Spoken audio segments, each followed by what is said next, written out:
150,000 people. That's how many folks are expected to be in Tuscaloosa for this LSU-Alabama matchup this game day. And with that many people in T-Town, our roadways are going to be chaotic. The first of many memorial services for George Floyd takes place in Minneapolis this afternoon.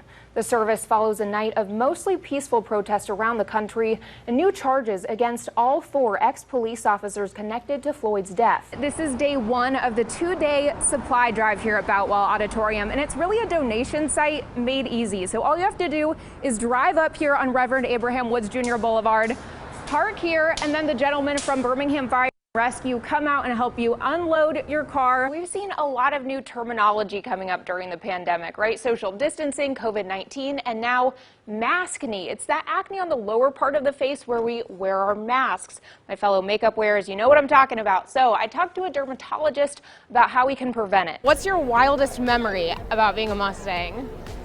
Oh my gosh. Too many to count? Too many to count. I plead the fifth. We're here at CES 2018 in Las Vegas, here to check out the latest and greatest in innovation. Let's check out some of our favorites.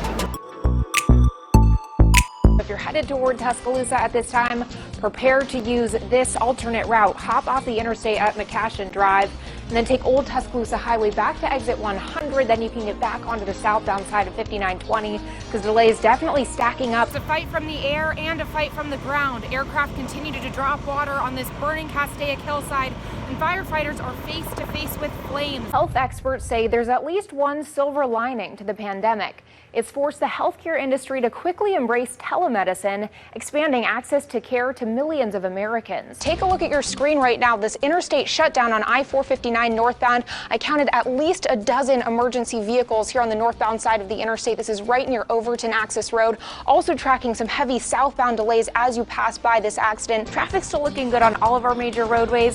No accidents to report, but I do have a heads up for Shelby County drivers. Later today on I-65 southbound between 9 a.m. and 1 p.m. you're going to be seeing some lane closures for road work by AlDOT. Obviously, Restaurant Week is centered around food, but it's also centered around supporting locally owned restaurants, especially in the pandemic.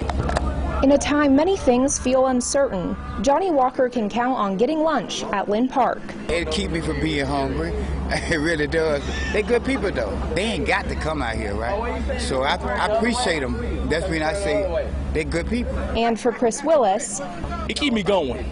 it's all thanks to folks like Carter Tanner with the American Lunch Truck.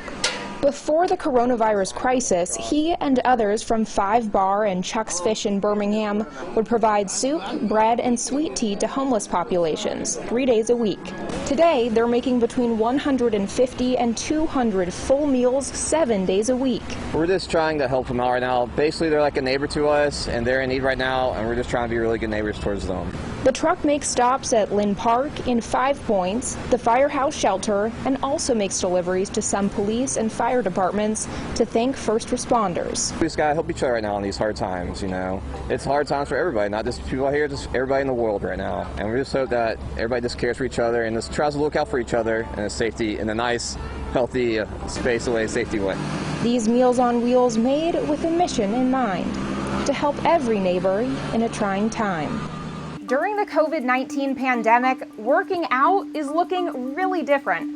A lot of people are working out from home using live streamed or online workouts, and that means gym and local fitness studio owners are having to adapt. We've had to adapt very quickly.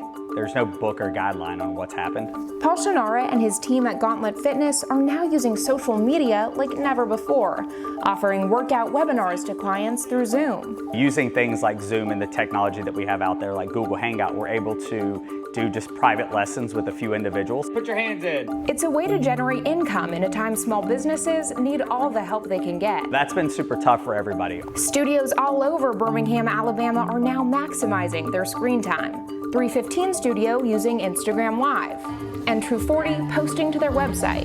Owner Caitlin Bentley speaking directly to True 40 followers. Our online workouts are free. There's an option for a small donation only if you feel led. What these workouts all have in common, replacing gym equipment with at-home resources. So you can do this on a chair, you can do this on the edge of a sofa. The explosion in online workouts is about more than staying fit. It's about uniting people through fitness in a time so many of us aren't getting actual face time. As a whole, I think our nation needs to come together, and I think we all need to develop some ways of keeping the community and everybody staying active and healthy.